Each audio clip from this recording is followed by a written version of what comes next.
కోటి సభ్యతాలతో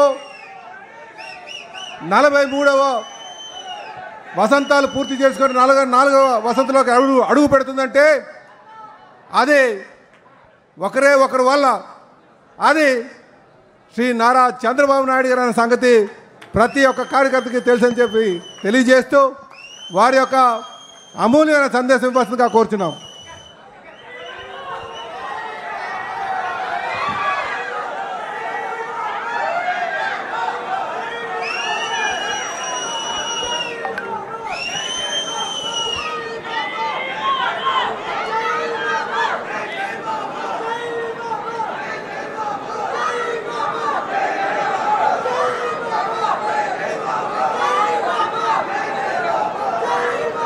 ఓకే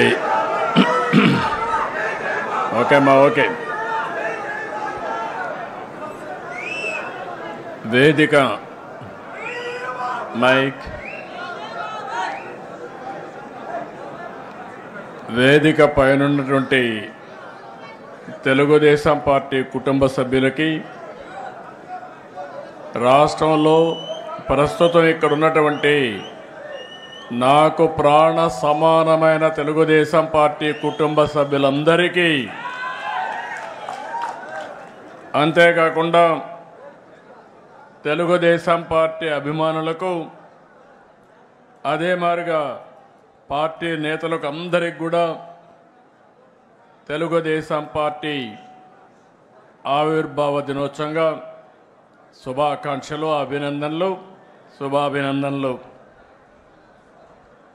ఇప్పుడే చాలామంది మాట్లాడారు, పార్టీ విషయాలన్నీ కూడా చెప్పారు. ఒకసారి మనందరం ఆలోచిస్తే 43 సంవత్సరాలు పూర్తి చేసుకుని 44వ సంవత్సరంలో అడుగుపెట్టాం. ఒక మహనీయుడి యొక్క విజన్. మామూలుగా అధికారం కోసం రాలేదు. రాష్ట్రంలో జరిగే పరిస్థితులన్నీ కూడా చూసిన తర్వాత శ్రేయోభిలాషులతో మాట్లాడాలి. 40 సంవత్సరాలుగా నన్ను ఆదరించారు, తిరిగి వాళ్ళ రుణం తీర్చుకోవాలని ఒక్క ఆలోచనతో ఎమ్మెల్యే క్వార్టర్లో ఒక్క మీటింగ్ పెడితే, ఆ మీటింగ్తో ఆయన అక్కడికి వస్తున్నాడంటే ఒక ప్రభంజనంగా ప్రజలందరూ ఇక్కడికి వస్తే, ఆ ఎమోషన్లో ఈ రాష్ట్రం కోసం పుట్టిన పార్టీ తెలుగుదేశం పార్టీ, అది కూడా ఎమ్మెల్యే క్వార్టర్స్లో ఒక ఆవేశంలో పుట్టింది. ఒక ఆదర్శం కోసం పుట్టిన పార్టీ తెలుగుదేశం పార్టీ. అదే ఒక సంచలనం, అదే ఒక శక ఆరంభం, అదే ఈ రాష్ట్రానికి ఒక చారిత్రక అవసరంగా మారే పరిస్థితి వచ్చింది. అలాంటి మహనీయుడు పెట్టిన స్ఫూర్తి మనందరిలో ఉంది. ప్రపంచ చరిత్రలో ఇప్పుడు కూడా ఎవ్వరూ ఈ రికార్డు బ్రేక్ చేయలేరు. పార్టీ పెట్టి 9 నెలల్లో అధికారం వచ్చిన ఏకైక పార్టీ ప్రపంచంలో తెలుగుదేశం పార్టీ. ఇంకొక పక్క ఎన్టీఆర్ లాంటి వ్యక్తి మళ్ళా పుట్టడు. పుట్టాలంటే మళ్ళీ ఎన్టీఆర్ పుడితే తప్ప ఎవరికి ఆ గుర్తింపు రాదని చెప్పి కూడా నేను మీకు తెలియజేస్తున్నా. అంతవరకు రాజకీయాలు చూస్తే ఒక పరిపాలన, పెత్తందారి వ్యవస్థ. మామూలుగా ఎమ్మెల్యేలంటే అందులో షెడ్యూల్ కులాలంటే చదువు రాని వాళ్ళని పెట్టి ఎక్కడికక్కడ పెత్తనం చేసే రోజులవి. మొట్టమొదటిసారిగా ఎన్టీ రామారావు గారు వచ్చిన తర్వాత చదువుకున్న వారిని రాజకీయాల్లోకి తెచ్చిన ఏకైక నాయకుడు నందమూరి తారక రామారావు గారని చెప్పి మీకు విజ్ఞప్తి చేస్తున్నా. అది కూడా ఒక విజన్. రాష్ట్రం బాగుండాలంటే యువ రక్తం రావాలి. అంతవరకు ట్రెడిషనల్గా ఉండే పాలిటీషియన్స్ పోవాలి. అదే మరిగా చదువుకున్న వ్యక్తులు రావాలని ఆ రోజు ఆలోచించిన వ్యక్తి ఎన్టీ రామారావు గారు. ఇంకో పక్క మీరు ఒక్కసారి చూస్తే అంతవరకు పరిపాలనకే పరిమితమైన ప్రభుత్వాలు పేదల సంక్షేమానికి నాంది పలికిన మహానుభావుడు ఎన్టీ రామారావు గారు అని చెప్పి నేను మీకు తెలియజేస్తున్నా. ఇదే కాదు, అప్పటి వరకు ఎంతోమంది మనం చూసాం పరిపాలనలో అనుభవం ఉండి ఎలాంటి సంస్కరణలు చేయని వ్యక్తులు. ఉండమ్మా ప్లీజ్ ఉండు, తమ్ముడు ఉండు, మాట్లాడుతూ ఉండండి. మీ సమస్య మీది, మీకు చెప్పాం కదా, మాట్లాడతాం కదా, మీ పనులుగా చేయడానికి. కూర్చోండి, వాళ్ళ ఆ పక్కది ఏంటి, కొంచెం కూర్చో, కూర్చోండి.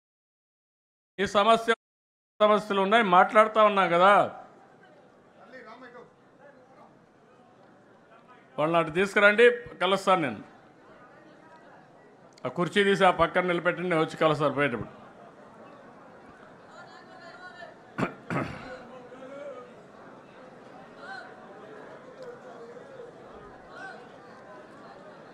ఇన్నయ్య అడిగిరా, మరీ అతిలుగా తయారవుతారు.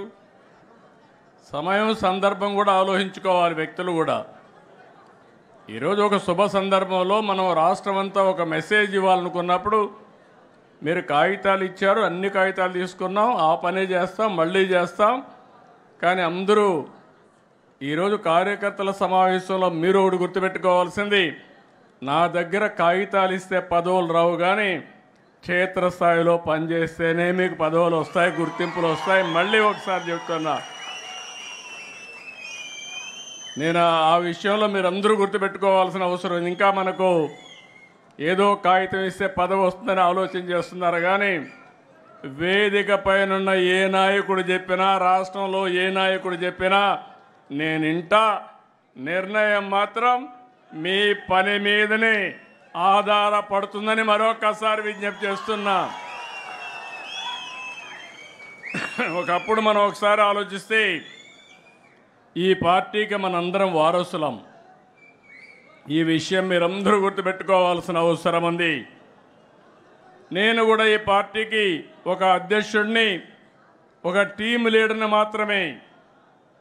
నా ఆలోచన తెలుగుదేశం పార్టీ శాశ్వతంగా ఉండాలి. తెలుగువారున్నంత వరకు తెలుగువారి కోసం తెలుగుదేశం పార్టీ ఉంటుంది. దాంట్లో ఏమాత్రం అనుమానం లేదు. మన అందరం వారసులం మాత్రమే, కానీ పెత్తందారులు మాత్రం కాదు. ప్రతి ఒక్క కార్యకర్తకు న్యాయం చేసి తిరిగి ఈ సాంప్రదాయాన్ని భావితరాలకు అందించవలసిన బాధ్యత మనందరిపైన ఉందని చెప్పి మరొకసారి విజ్ఞప్తి చేస్తున్నా. అందుకే మీరు ఒక్కసారి చూస్తే ఎన్నో పార్టీలు వచ్చాయి. చాలా పార్టీలు ఎప్పటికప్పుడు కనుమరుగయ్యే పరిస్థితి కూడా వచ్చింది. కానీ అన్ని రాజకీయ పార్టీల కంటే తెలుగుదేశం పార్టీ భిన్నంగా పనిచేశాం. మీరు ఒక విషయం గుర్తుపెట్టుకోవాలి, తెలుగుదేశం పార్టీని లేకుండా చేస్తామని చాలామంది ప్రయత్నం చేశారు, కానీ ప్రయత్నం చేసిన వ్యక్తులు కాలగర్భంలో కలిసిపోయారు. ఎవ్వరూ తెలుగుదేశం పార్టీని ఏమీ చేయలేకపోయారు. ముహూర్త బలం చాలా గొప్పది. అదే మాదిరిగా తెలుగుదేశం పార్టీ సంకల్పం కూడా చాలా గొప్పదని చెప్పి కూడా నేను మీకు తెలియజేస్తున్నా. ఇంకొక శతాబ్దం కాదు, ఒకప్పుడు చెప్పుకునేవారు